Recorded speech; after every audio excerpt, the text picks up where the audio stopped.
ಎಲ್ಲಾ ಹಾನಿಯಿಂದ ಕೂದಲನ್ನು ರಕ್ಷಿಸುತ್ತೆ. ಬರೀ Amrut noni reach root premium hair oil. Positive ಆದಂತ ಒಂದು ವಾತಾವರಣ ಇದೆ ಅಂತ ಹೇಳಿ ನಾನು ತಿಳ್ಕೊಂಡಿದ್ದೀನಿ. ದಾವಣಗೆರೆ ಕ್ಷೇತ್ರದಲ್ಲಿ ಓಡಾಡಿ ಗಾಯತ್ರಿ ಸಿದ್ದೇಶ್ವರ ಅವ್ರ ಬಗ್ಗೆ ಕ್ಯಾಂಪೇನ್ ಮಾಡಿದಾಗ ಜನಗಳಲ್ಲಿ ಬಹಳ ಒಳ್ಳೆ ಅಭಿಪ್ರಾಯ ಇದೆ. ಈ ಜೊತೆಗೆ ನಾವು ರಾಜ್ಯ ಸರ್ಕಾರ ನಾವು ನಡೆಸಬೇಕಾದ್ರೆ ಮಾಡಿದ ಅನೇಕ ಕೆಲಸಗಳನ್ನ ನಾವೆಲ್ಲೋ ಜನತೆ ಗಮನಕ್ಕೆ ತರಲಿಲ್ಲ, ಅದನ್ನ ಸ್ವಲ್ಪ ಪ್ರೆಷರ್ ಮಾಡಲಿಲ್ಲ ಅನ್ನೋ ಭಾವನೆ ನಮಗೆ ಕಾಡುತ್ತೆ.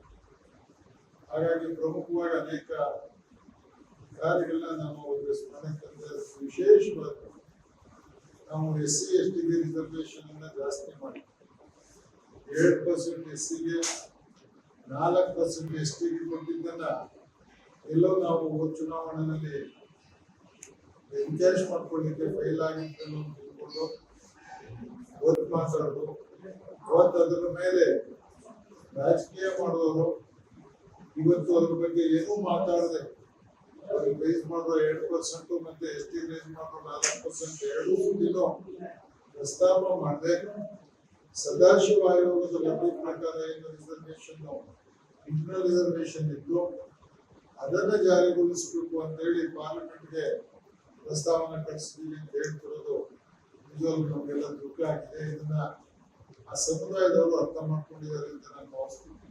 ಸದಾಶಿವ ಆಯೋಗದ ವರದಿ ಪ್ರಕಾರ 15%ಗೆ ಮಾತ್ರ SC-ಗೆ ಹೇಗೆ ಅದು ವಿತರಣೆ ಆಗ್ಬೇಕು ಅಂತ ಹೇಳಿದ್ದಾರೆ. ನಾವು 17% ಮಾಡಿ ಹೇಗೆ ವಿತರಣೆ ಆಗ್ಬೇಕು ಅಂತ ಹೇಳಿದ್ವಿ. 4 ಕ್ಯಾಟಗರಿ ಮಾಡಿ, ಒಂದು ಕ್ಯಾಟಗರಿಗೆ 6%, ಇನ್ನೊಂದು ಕ್ಯಾಟಗರಿಗೆ 5, ಇನ್ನೊಂದು 3, ಇನ್ನೊಂದು 4 ಮತ್ತು ಇನ್ನೊಂದು 1 ಇಷ್ಟನ್ನ ಕೊಟ್ಟಿದ ಕಡೆ ನಾವು 5, 6, 5.5, 4.5 ಒಂದನ್ನು ರಿಸರ್ವ್ ಮಾಡಿ ನೆಟ್ಟಿದ್ವಿ.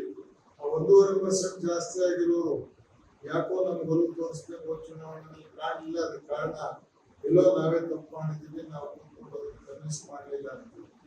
ಮತ್ತೆ ST ಸಮುದಾಯಕ್ಕೆ ಪ್ರಮುಖವಾಗಿ ನಾವು 4% ರಿಸರ್ವೇಶನ್ ಅನ್ನು ಎನ್ಹಾನ್ಸ್ ಮಾಡಿ ನಾವಾಗಲೇ ಆಚರಣೆಗೆ ತಂದಿದ್ವಿ.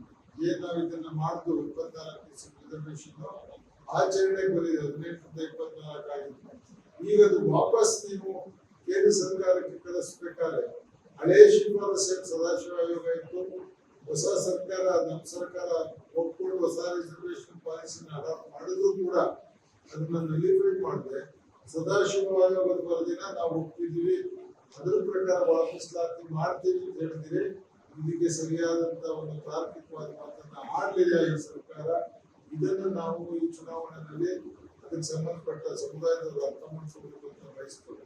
ಇನ್ನು ಎರಡನೇದು, ಸರ್ಕಾರ ನುಡಿದಂತೆ ನಡೆದಿದ್ದೇನೆ ಅನ್ನೋ ಮಾತನ್ನು ಆಡ್ಕೊಂಡಿದ್ದೇನೆ.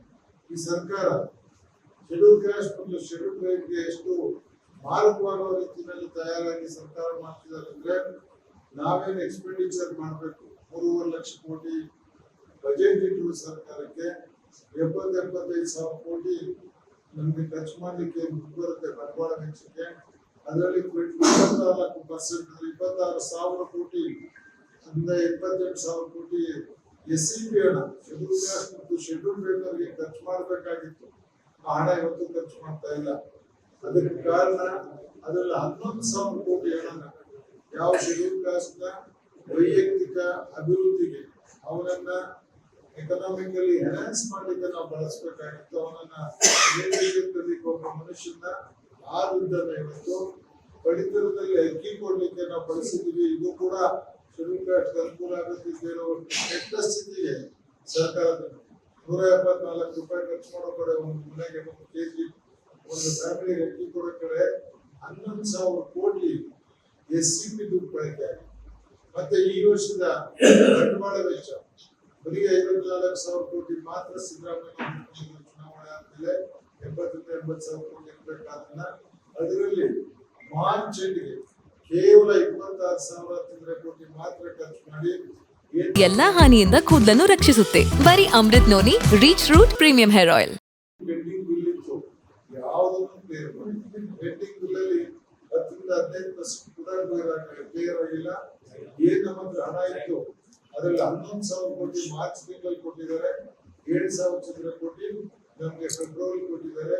ಇನ್ನು ಉಳಿದ 7 ತಿಂಗಳಲ್ಲಿ ಇನ್ನು 8,000 ಕೋಟಿ ಮಾತ್ರ ಎಕ್ಸ್ಪೆಂಡಿಚರ್ ಮಾಡಿ ರಾಜ್ಯನ ಇವತ್ತು ನಿರ್ಗತಿಕ ಸ್ಥಿತಿಗೆ ತಗೊಂಡು ಹೋಗ್ತಾರೆ. ಒಂದು ಗುಂಡಿ ಮುಟ್ಲಿಕ್ಕಾಗಲ್ಲ, ಒಂದು ಕೆರೆ ಏನಾದ್ರು ಡ್ಯಾಮೇಜ್ ಆದ್ರೆ ಮುಟ್ಲಿಕ್ಕಾಗದಂತ ಸ್ಥಿತಿ ತಂದು entire performance financial performance of the government 48% ರಾಜ್ಯಕ್ಕೆ ಇದಕ್ಕಿಂತ ಘೋರವಾದ ಸ್ಥಿತಿ ಯಾವತ್ತೂ ಬರುತ್ತೆ ಅಂತ ನಾನು ತಿಳ್ಕೊಂಡಿಲ್ಲ.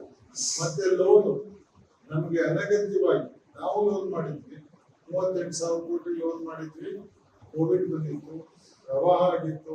ಕೋವಿಡ್ ಅನ್ನ ನಿಭಾಯಿಸಲಿಕ್ಕೆ ನಮ್ಗೆ ಶಕ್ತಿ ಇಲ್ಲದಾಗಿತ್ತು. ಯಾಕೆಂದ್ರೆ 100% ಟ್ಯಾಕ್ಸಸ್ ಎಲ್ಲ ಕಟ್ಟಾಗಿತ್ತು, ಉದ್ಯೋಗಗಳು ಕಟ್ಟಾಗಿತ್ತು, ಜನಗಳಿಗೆ ಪರಿಹಾರ ಕೊಡಬೇಕಾಗಿತ್ತು. ನಾವು ಎಲ್ಲಾ ಸಣ್ಣ ಪುಟ್ಟ ಕೆಲಸದಾರರಿಗೆ ಪರಿಹಾರಗಳನ್ನ ಕೊಟ್ಟು ಕೋವಿಡ್ ಅನ್ನು ನಾವು ನಿಭಾಯಿಸುವಂತ ಕಾಲದಲ್ಲಿ ನಮಗೆ ಸಾಲ ಮಾಡೋದು ಅನಿವಾರ್ಯ ಆಗಿತ್ತು. 38,000ರಿಂದ 39,000 ಕೋಟಿನ ನಾವು ಸಾಲ ಮಾಡಿದ್ವಿ. ಇವತ್ತು 1,05,000 ಕೋಟಿ ಸಾಲ ಈ ಸರ್ಕಾರ ಮಾಡಿದೆ. ಅನುಕ್ಷಣದ ಸುದ್ದಿಗಳಿಗಾಗಿ ವಿಸ್ತಾರ ನ್ಯೂಸ್ ಯೂಟ್ಯೂಬ್ ಚಾನೆಲ್ ಸಬ್ಸ್ಕ್ರೈಬ್ ಮಾಡಿ.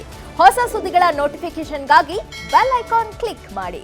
ಲೇಟೆಸ್ಟ್ ಅಪ್ಡೇಟ್ಸ್ಗಾಗಿ www.vistaranews.com ವೆಬ್ಸೈಟ್ಗೆ ವಿಸಿಟ್ ಮಾಡಿ. ಅಂಗೈಯಲ್ಲೇ ಜಗತ್ತಿನ ಸುದ್ದಿ ತಿಳಿಯಲು ವಿಸ್ತಾರ ನ್ಯೂಸ್ ಕನ್ನಡ ಆಪ್ ಡೌನ್ಲೋಡ್ ಮಾಡಿ.